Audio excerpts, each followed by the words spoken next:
male-dominated industries. My name is Jacqueline Twilley, and we're continuing our series on executive presence. So in the first part of the executive presence series, I spoke with you about the ability to self-assess. A lot of executive presence is what we put off, but in order for us to manage how others perceive us, we have to be aware of our behaviors. Everything from our body language to our tone of voice, and of course that includes what we wear. Now the next part that is also critical to tapping into executive presence and owning it is self-efficacy. So self-efficacy is your ability to control your emotions, how you respond to things, and how you execute certain behaviors. When we talk about executive presence, a lot of people think about gravitas, or they think it's an it factor. You either have it or you don't. And just like any other skill, executive presence is a skill that you develop.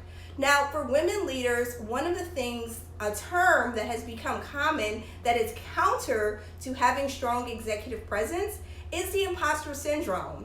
Second guessing yourself, wondering, am I good enough? Are people going to think I'm a fraud if I make a mistake and things like that?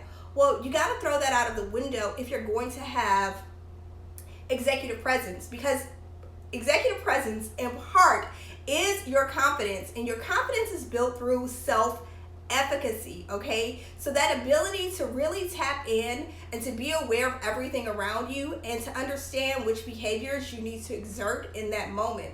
So if you're not familiar with self-efficacy, I looked up the definition, and I'm going to read it for you word for word because it was so powerful. Self-efficacy refers to an individual's belief in his or her capacity to execute behaviors necessary to produce specific performance attainments. Self-efficacy reflects confidence in the ability to exert control over one's own motivation, behavior, and social environment. So that's the definition of self-efficacy from the dictionary. It is very powerful, and when you get to point where you're mastering your own behavior and your motivations, it really helps you to walk into a room more confidently and also topples that whole conception of the imposter syndrome.